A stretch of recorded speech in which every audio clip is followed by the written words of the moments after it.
Gernot Wagner is a climate economist at Columbia Business School. His research, writing, and teaching focus on climate risks and climate policy. Gernot writes a monthly column for Project Syndicate and has written several books, including Geoengineering, The Gamble, But Will the Planet Notice?, Climate Shock, which he co-authored with Martin Weitzman, and City, Country, Climate, published in German. He was the founding executive director of Harvard's Solar Geoengineering Research Program and served as economist at the Environmental Defense Fund. He has also been a term member of the Council on Foreign Relations.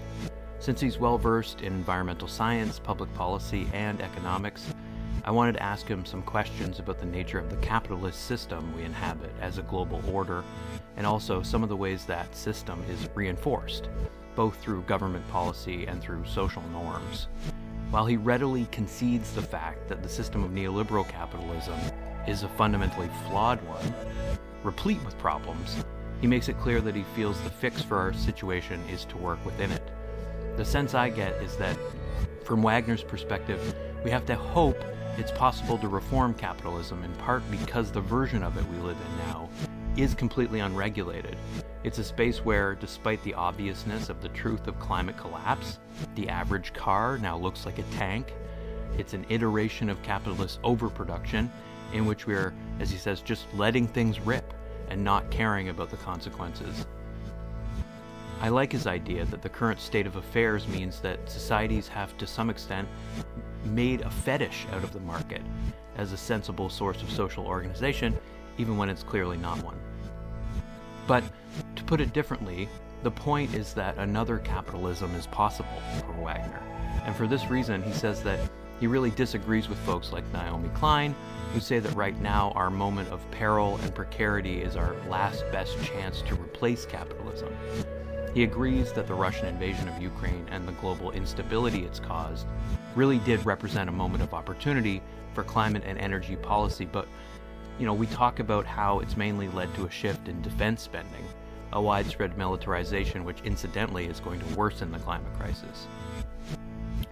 Europe could have used this window of opportunity to get off Russian energy immediately, but it didn't.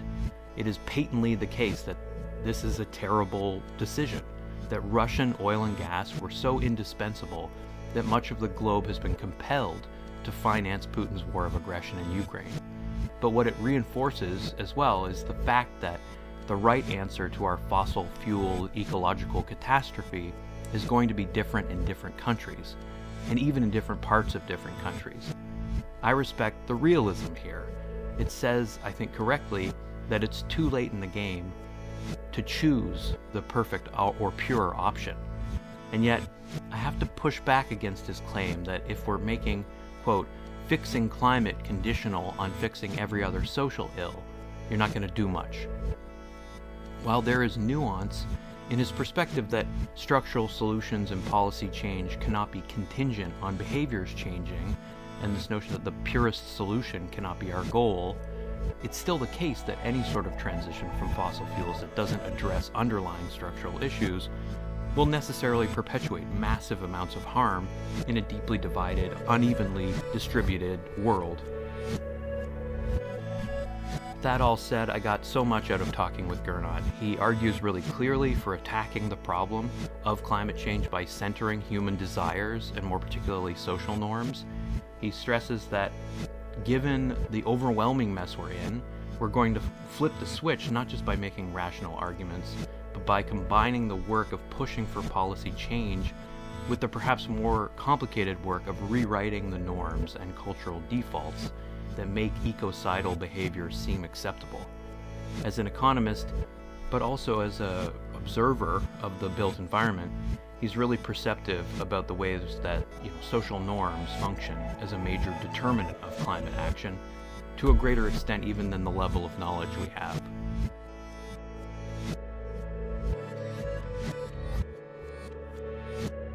I wanted to start, in Climate Shock, the book that you co-authored with Martin Weitzman.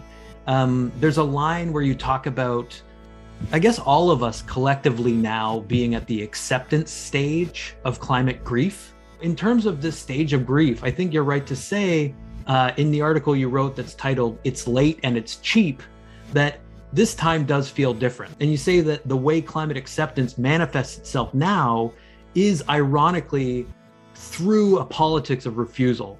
And what I mean is that you're talking about how the language in many ways has changed. Like you say in that article, words matter, and you admit you don't know if the UN Secretary General Antonio Guterres' words will stick, but the notion, as he puts it, that the IPCC report is an atlas of human suffering, you see clearly as like a stark, shocking, resonant interpretation that can have this political effect.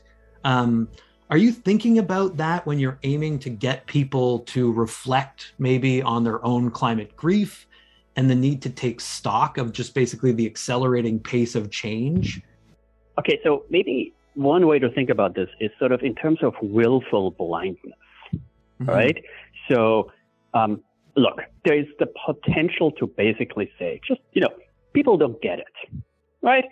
You and I might know enough about it being climate change. But look, if we just taught everybody those lessons, they too would finally realize that we need to do more, right? I don't think that's true. I don't think it's true anymore to say, more facts are going to do it. For some people, surely, always.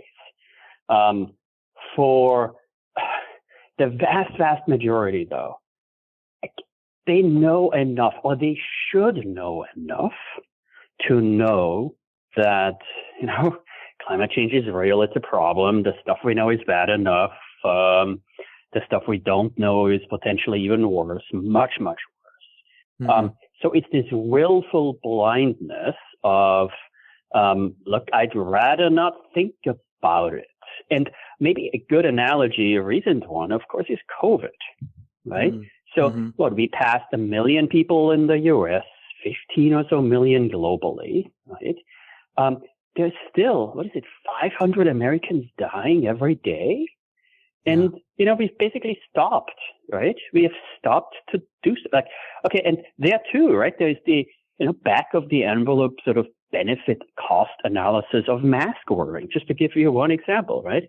So, the benefits of having a well-fitted medical mask, one of these KN95 masks on indoors for a week is like $100 plus.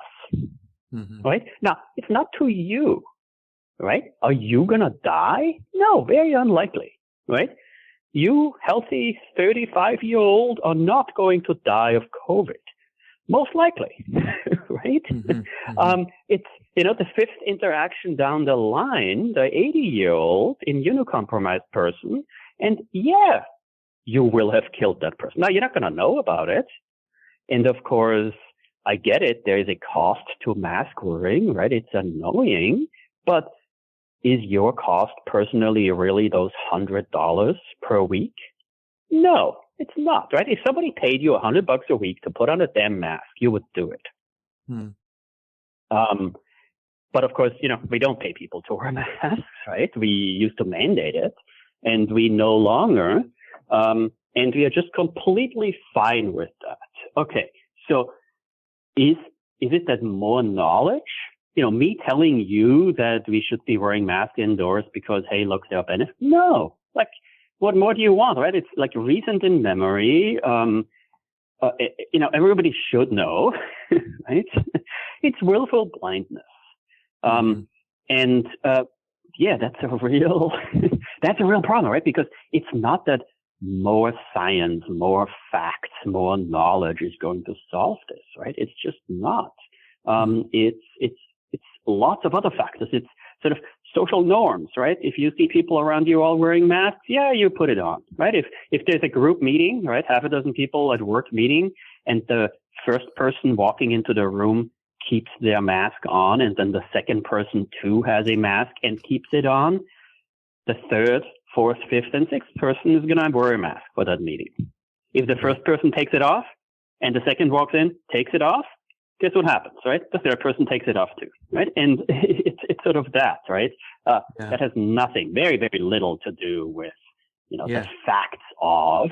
It's all about social norms, groupthink. How do you, that sort of, how do you behave in the face of, in light of others acting a certain way? Yeah, I take that point. You make this point that it does come down to norms and parameters. You say that in one article. Norms are these things that produce behaviors, you just said. And parameters, I guess, are more about the policies that mandate certain things and maybe then make certain things free in order to encourage particular behaviors.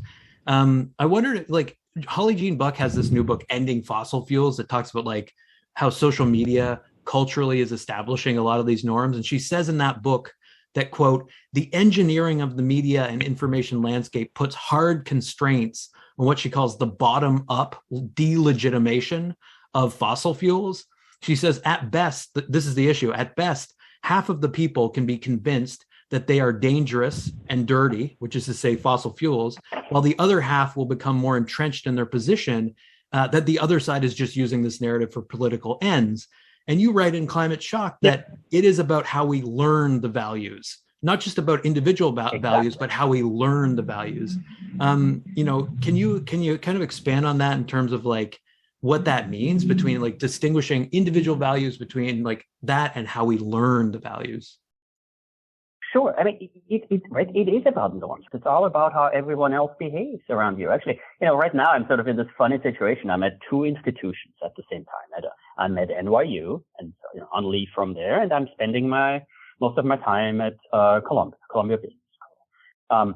It's two universities in New York City, right? Both, rationally managed, if you will, right? I mean, there's very little difference in terms of, their function and the role those institutions are supposed to play in society and are playing in society, right? Okay. One department, one of those two, I'm not going to tell you which one now, but one of those two, the norm is everybody wears masks. It's just, there is no question, right? Like you walk in the door, like, you have a coffee with somebody outside and you are walking toward a group of students. And in some sense, you don't really know whether they are your students, right? Or sort of NYU students, Columbia students, right? Or sort of just, a random group of people hanging out in the neighborhood, right? And sort of the default is you as faculty model good behavior. So you put on a mask. Even if you're outdoors. And then inside, it's, 99.999% compliance, basically. Everybody wears them. One institution. The other one, nobody wears them. Literally. Not anymore, right? I mean, it used to be, but basically there was, a decision at some point that says, hey, it's optional now, up to you if you want to. And yeah, there's, a handful of people who do wear it. But basically, no, there's, meetings, one-on-one meetings, 12 people in a room, and the most senior faculty members, right? Like the 80-year-olds, right? Yes, triple vaxxed and everything, but just takes it off. Okay, none of this is, rational. None of this is about, somebody does the benefit cost analysis and figures out that, to me, the benefits just don't exceed the cost, so I won't. And, socially, sort of the externalities included, right, is not worth it. No, not at all. It is 100% about the norms. Norms meaning how that institution, how people in that institution. Okay. So, back to fossil fuels. And, Holly Jean Buck is onto something, of course. This book is fantastic. Ending Fossil Fuels. There's the sort of argument that says burning fossil fuels, burning gas in your own home isn't just bad for the planet, it's bad for you. You're going to get asthma. Your kids are going to grow up with asthma, more likely to, right? And no, it's not like, oh my God, right? You turn on the gas stove once and you get sick. Of course not. But yeah, we know. Science knows. There's plenty of op-eds in the New York Times recently, one that, again, right, sort of, hey, we've known since the 90s, right? This is common knowledge. The studies have been done, right? And no, you can't convince 100% of people that fossil fuels are bad based on the facts, right? It is much more than that. It's about basically socializing the idea that it is okay to poo-poo something that until, frankly, relatively recently was just the way things are. And they still are, right? Like, open your average architectural digest, the gold standard for, if your apartment is featured in that magazine, right, you've done something right on the design front. Okay, the average kitchen in that is obviously not an average kitchen, right? It's a very desirable one. Every one of them, almost every one, is a gas range, has a gas range, as opposed to an induction stove. There was sort of a brief moment about a year or so ago.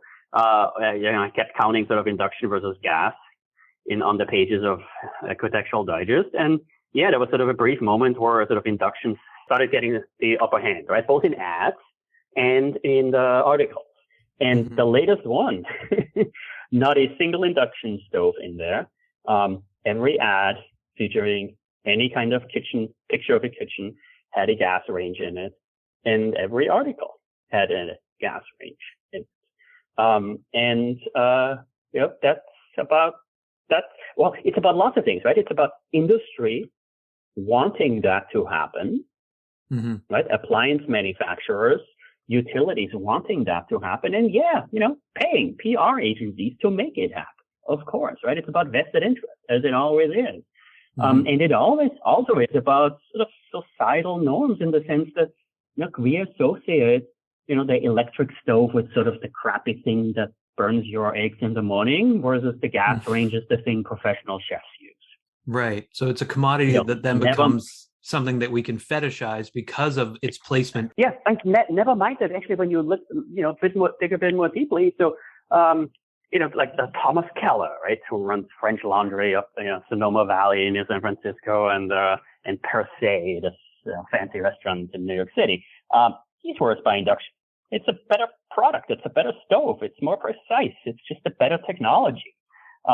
Noma, this like Danish restaurant, can't claim I've ever been, but this is basically one of these restaurants that seem to keep topping the world's list of best restaurants, right? Many of those chefs by now have moved on from gas. Yes, they all used to use gas, to induction, basically calling it a better technology. Yeah, it takes some getting used to. Your copper pans won't work anymore. You need steel ones, iron ones, and it's just a better product, right? Okay. How do you get this switch to happen? Well, not just by making rational arguments about, hey, rationally, this is a better thing. Fossil fuels are bad, right? It's about changing norms. It's about the average conversation about, home cooks, right? Talking about the desirability of different products or different stoves, right? It's basically, singing the praises of induction, right? It's about getting to this tipping point. It's about sort of all these sorts of things where simply the default value changes. Yeah, no, and you write about the kind of crucial function and usually the destructive effects of the media in your book, Geoengineering the Gamble. Like you talk about this article of yours that went viral and how, for the most part, that the translation of that knowledge into mass communication really bastardized the claims of that article. And similarly, like you're writing in this short, punchy article, Oil and Hamburgers, about the necessary shift in cultural norms that will see the consumption of meat or the buying of SUVs basically stigmatized to such an extent that they aren't just everywhere all the time and taken for granted. Like you cite all of these like really horrifying facts around an increase in SUV buying and the fact that, they account for an enormous amount of these kind of luxury emissions. And you call for like this fundamental rethink of the place of these things in society. So it's like all of these things do need to be taken together. The way that we cook hamburgers, the fact that we're cooking hamburgers, and the fact that we're cooking the planet by driving our SUVs around and not thinking about it, right? And there's clear analogies here, right? And at the same time, okay, so, on the one hand, welcome to my Twitter feed, right? So there is sort of the, I've sort of focus group tested this by now. I mean, this is sort of what, social media does, right? Like you go deeper and deeper into sort of the sort of language that gets the most attention, right? You then use more of and so on, right? So in my case, it is not, cars. It is, Bourbonite, oversized Bourbonite podcast players, right? That's a car. And, it's not people living in the suburbs, right? Of course, it's Bourbonites or square foot maximizers, right?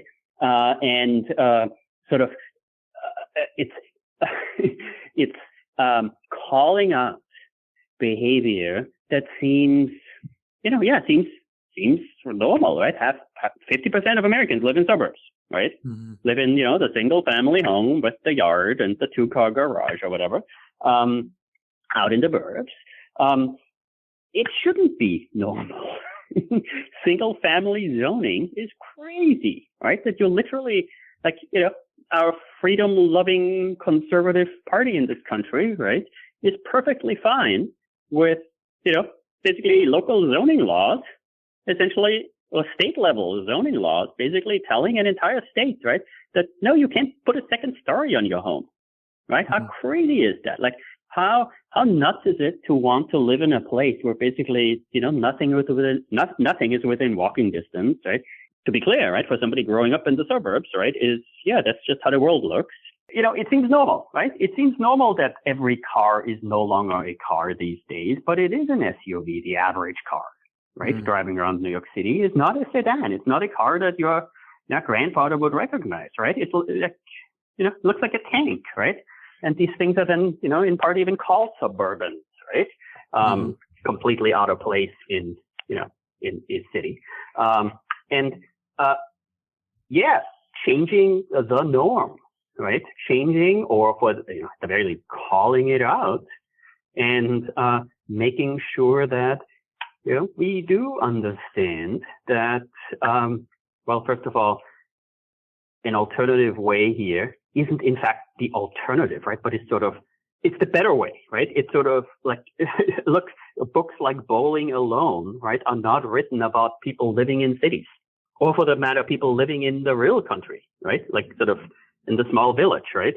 Where everyone knows each other. No, they're written about the suburbs, right? They're written about sort of the American way of life, right? How 50% of Americans live, right? And no, that shouldn't be normal. None of this is. It must change. We know it must change. Now, just to be clear, we also cannot make semi-rational climate policy contingent on it changing, right? That's sort of the flip side, right? If you basically say, look, we have to fix all sorts of other problems first or in parallel, like, no, electric vehicles are fantastic. They are fundamentally a better product than the internal combustion engine vehicle. We must switch to electric vehicles. It's not going to solve the single family house problem, right? EVs are not for people living in cities who don't need cars in the first place, right? They're for the Bourbonites, right? Who live outside, needing to get to the city and, refusing to take the train. And, that's sort of that's part of this too, right? Techno fixes are good, and EV is a techno fix. It doesn't fix everything. It doesn't fix urban sprawl, but yes, EVs are still better than the alternative. And that's an important, that's an important part here.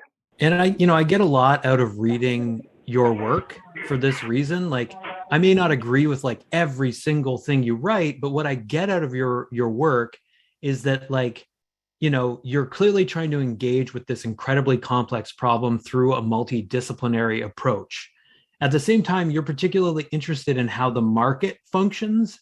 And this, you kind of gestured to policy there, right? This kind of high level question. You're interested in how the market functions in ways that either exacerbate or maybe ameliorate the climate emergency. And, we're in a position now in Canada and elsewhere where the country is going to reportedly lose, and this is a recent report, $2.8 trillion Canadian by 2100 if temperatures rise by 2 degrees. And that figure is double if we reach the 5 degrees projected according to this business as usual trajectory. There are teams of researchers like crying out, saying that energy transition pays for itself in the long term if we take seriously these projected damages from like biodiversity loss, sea level rise, infrastructure collapse, all this stuff. And yet, just like in seemingly intractable situations like, I don't know, criminal justice reform, making a pitch on the basis of projection is really hard.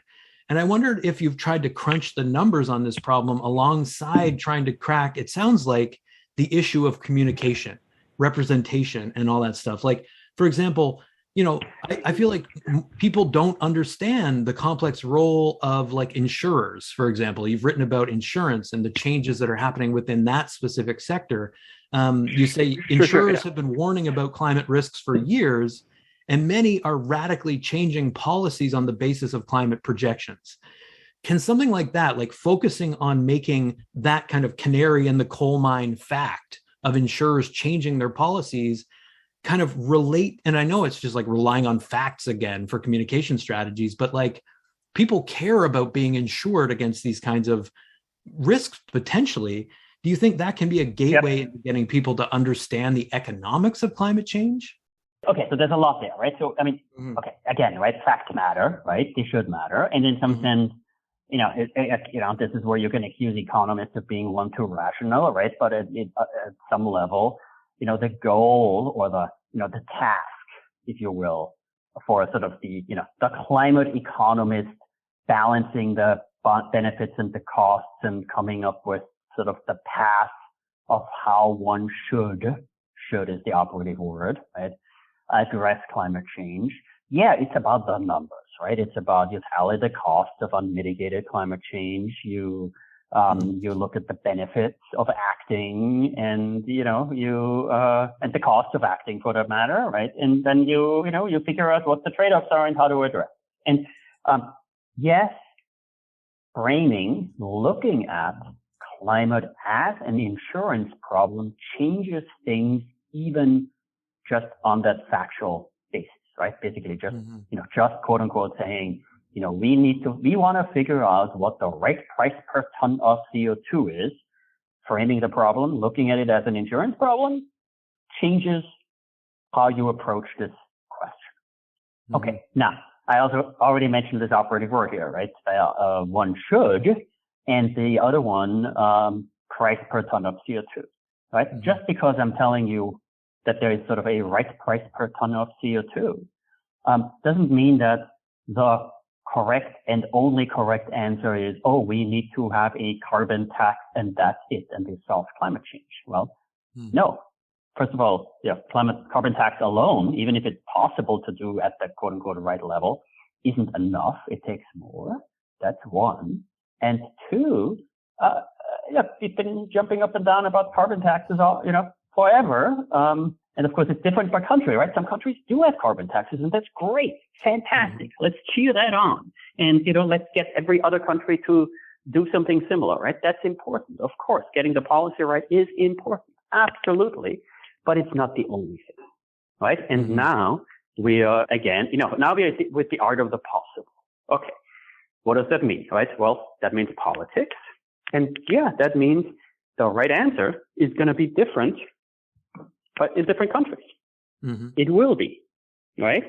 Some Canadian provinces have better policies than other Canadian provinces. Some U.S. states have better policies than other U.S. states, of course, right? And then, of course, some countries have better policies than other countries. And it often depends on the politics. Okay. Incorporating that thinking in, policy pronouncements, right? Recommendations of what ought to be done is in fact important. And, there's a balance here now, right? There's a balance here now between, bending over backwards to make stuff work politically versus getting the science right. Similarly, there are better and worse ways to try to address these political barriers. And frankly, what this exciting time we are in many ways is, on the negative side, plenty of bad stuff happening on the climate front, right? Sort of these negative climatic tipping points, right? The fact that what we know is bad or we don't know potentially much worse is bad. On the policy front, on the action front, there too, we are seeing, what I might call sort of these positive socioeconomic tipping points. Politics figures in, right? Look, it's sort of the adoption of new technologies, right? Electric vehicles is one, heat pumps is another, solar PV, right? It turns out solar PV, photovoltaic, is in fact the cheapest form of electricity in history. International Energy Agency is right when they said that 2 years ago, I think by now. So that doesn't mean we're going to solve the problem by itself. Of course not. Plenty of barriers still. But yeah, if you want to install the next gigawatt of electricity generation capacity, you'd be silly not to do it with solar PV because it's cheaper than everything else. Actually, now we have sort of this communication, right? There's always sort of this gotcha moment. Oh, but you guys didn't think about that the sun doesn't always shine. And you're like, oh, thanks for telling me. I only have a PhD in this stuff. Thanks for telling me that, the sun doesn't shine at night. Didn't think of that, right? Or the wind doesn't always blow. It's like, oh, thanks, buddy. Yes, noticed. I've noticed. I have been outside. So yes, of course, right? So no, it's not as easy as simply, waving your hand and everything. Of course not. Otherwise, we would have solved the problem a long time ago. On the other hand, it is true that, this is like heat pumps versus gas boilers, right? Yeah, the heat pump is the better technology. It just is. That said, there are plenty of barriers along the way, and not least of them, basically the local contractor who's going to tell you, oh, I have this one, I have another boiler sitting in my garage. It's going to, I'll give it to you, almost for free, right? Or I've only ever installed boilers. I've had bad experience with heat pumps. Yeah, because you installed one of them 15 years ago and then you gave up. Right? Had you stuck with it, you would be in the biggest growth sector here as we speak, because frankly, there is a lot of potential here, and it's, hundreds of millions or billions of these things, right, that need to be installed in the next 10, 20, 30 years. So it's, about the economics. Yes, it is. Of course, it always is, right? Dollars and cents, right? It matters. It does. But it's also, of course, yet again, about, frankly, sort of, the norms, right? What is desirable? What seems desirable? Which apartment, what type of heating is featured in that Architectural Digest article as, being the most desirable? Yeah, and within like the climate debate more broadly, you have this really nuanced discussion of moral hazards in your book, Geoengineering, the Gamble. In that book, you talk about how invoking moral hazards is inherently political and kind of like, in a sense, normative, to use this language that we're using. I think that's really interesting. And I feel like moral hazards has like a clear definition in economics, but you're trying to kind of expand the frame and say that it's not just about, like, for example, corporations using a monopoly to leverage an inflation crisis to rake in unprecedented profits. You're more kind of inclusive of the ways in which, like, the environmental left as well, will look at techno fixes as a moral hazard that can like stave off the need for radical climate action. So I just think that's really interesting in terms of trying to think about the political barriers that exist for getting actual policies in place that might be transformative. And I wondered if you wanted to like speak to that concept of moral hazards and whether, you agree if like things like carbon pricing or geoengineering are on some level moral hazards, or if it's just a political calculation to kind of make that claim. Okay, carbon pricing is not, right? In the sense that, doing that would be the right solution, right? And in the, all-encompassing sense of the term pricing carbon, carbon pollution. So there's no sort of moral hazardy aspect I can think of. But where moral hazard comes in is basically with so-called techno fixes. Everybody has that, right? So the political right has their moral hazards, right? And, you can think of sort of the examples, right? In this country, in the US, right? It's sort of health insurance, right? When sort of Obamacare debate happened, right? National health insurance, right? It was about, oh no, staying healthy is an individual responsibility, right? If the government comes in and, that's going to incentivize you to eat more hamburgers, right? And you talk about I think the response is, in these terms, right? Well, yeah, right. Okay, yeah. So abortion might be the extreme example, but condoms, right? Basically, it's sort of if you're Christian rights, right? Like, sex is icky, right? Shouldn't happen unless you reproduce. So making condoms available, right, makes sex safer. So there's going to be more happening, right? And that's we don't want to talk about that. That's icky or whatever. And that's what a Christian right, right? Basically says, oh, that's a moral hazard, right? So, like moral hazard leads them to the fear of moral hazard, leads them to say, leads some to say, right, even condoms are bad, right? And the left looks at that and says, wait, that's crazy, right? I mean, they save lives, turns out, literally, right? It's the same as something like free injection sites, right? It's like people are going to use drugs. Let's prevent death, right? Like let's prevent the worst outcomes. Yeah. Needle exchange programs, right? Exactly. Okay, cool. So that's right. That's on one side of the political spectrum. Okay, the political left, yes, also has moral hazard as sort of has problems with moral hazard, and it's often about situations where a new technology fixes a problem without addressing the underlying behavior, much like, on the other side of the political spectrum. Okay, so the history of the U.S. environmental movement in many ways is a history of moral hazards, right? Nuclear technology, nuclear power, right? Has its own problems. Yes, of course it does. Every energy source has its own problems. But when that sort of became prominent, the debates became prominent in the 60s, 70s, and so on, right? Sort of the response was often, oh, but that absolves us from saving energy in the first place, right? And of course, solar geoengineering, right, or for that matter, carbon removal, right, is a good example of precisely this fear yet again, where it's like, yeah, I get it, right? We should stop emitting CO2. We should stop using 100 million barrels of oil every single day globally, right? And yes, we should, of course, right? Yes. Let's change our behavior. Absolutely.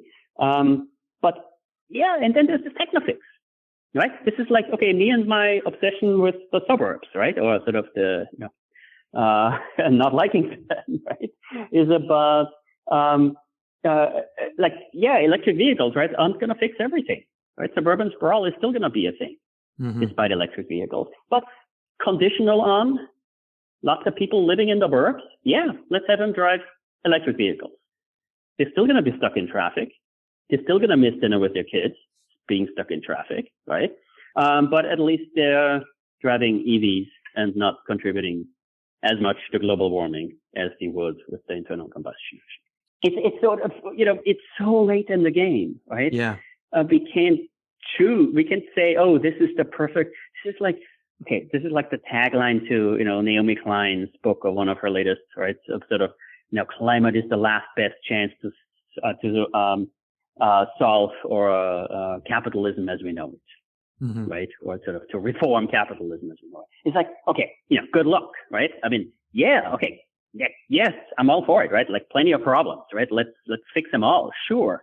But if you make fixing climate conditional on fixing every other social ill, you're not going to do much, right? So much of anything. No, yeah. And I think Klein is the perfect example. Like I see her as moving into a little bit more of a pragmatist kind of framework in the wake of like Biden's election. She said some really interesting things about how maybe it was the right move to nominate Biden instead of Sanders just to get Trump out of office. So like that to me is a pivot from her kind of normal hardline anti-capitalist kind of position, which, I admit is more or less my position. Like in an ideal world, I wouldn't mind like an abolition of, the free market fundamentalism or neoliberalism that rules the globe. Like that would be okay with me. But at the same time, you are clearly a realist when it comes to engaging strategically with policy, right? Like I get that as an economist, almost by default, you have to think in terms of the coordinates of what is possible within a capitalist system.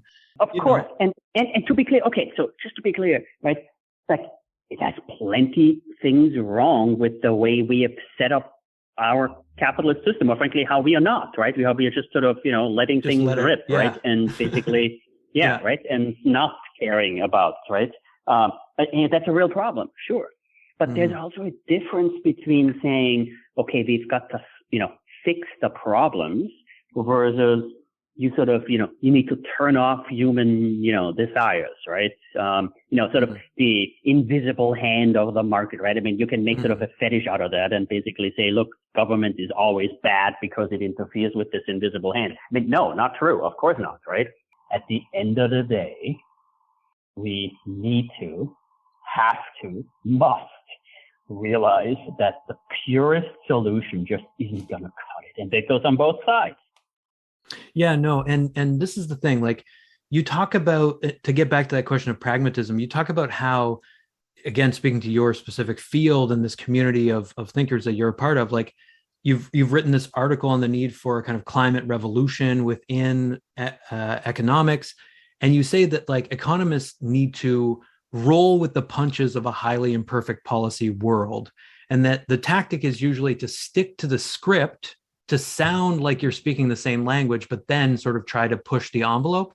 And yet, like, it sounds like at the same time, you're increasingly kind of hostile to a politics of incrementalism. There's like this interesting tension in your work between the realist approach of saying like everything we know about the economics tells us certain things won't and can't happen, that deindustrialization or rewilding is a quote green dream and maybe too utopian.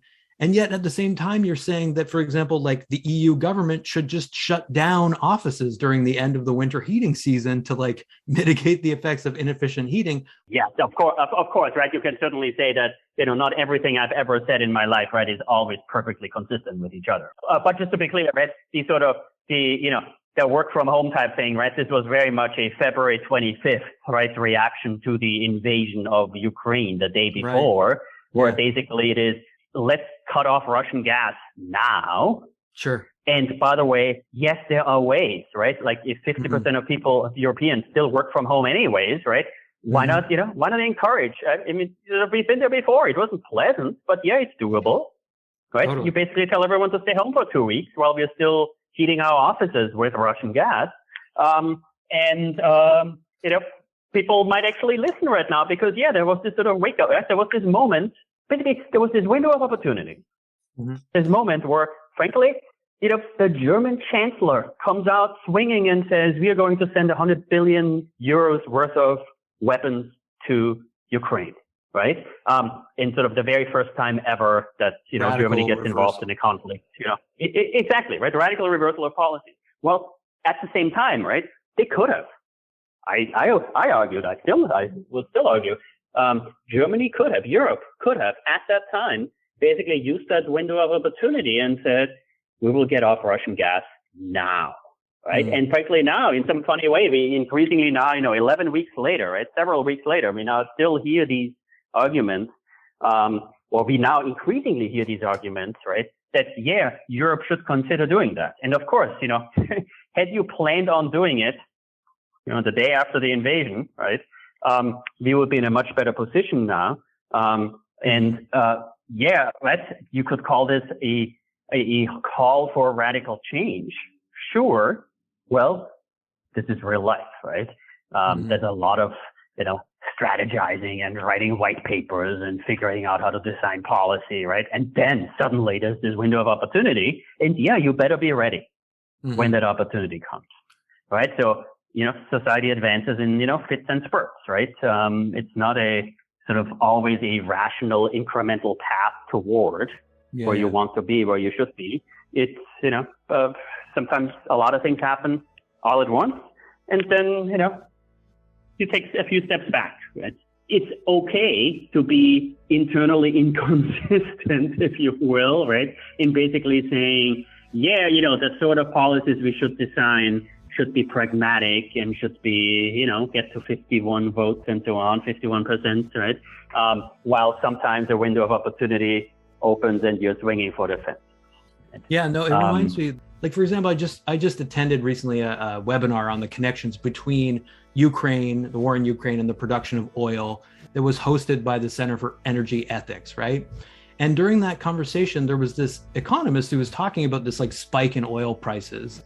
And I asked him if he could like speak to the politics of rejecting Russian oil as a result of its invasion of Ukraine, and yet, like, for example, continuing to consume oil produced by Saudi Arabia without hesitation. Like, so I was basically saying, like, what about the politics of oil? And he said, I was asked to come to talk about just oil and not politics. And then he paused for a second and like had to concede the fact that the two things are totally inseparable, But here's the thing, what he said, I think correctly, is that divestment from Russian energy means, quote, choosing your poison.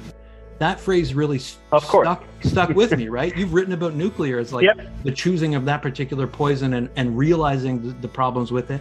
A lot of nations, especially the US, are picking the Canadian poison, right? Canada in recent months has exported almost 4 million barrels a day of crude oil to the US. That's up about 25% since 2015 when Trudeau was elected.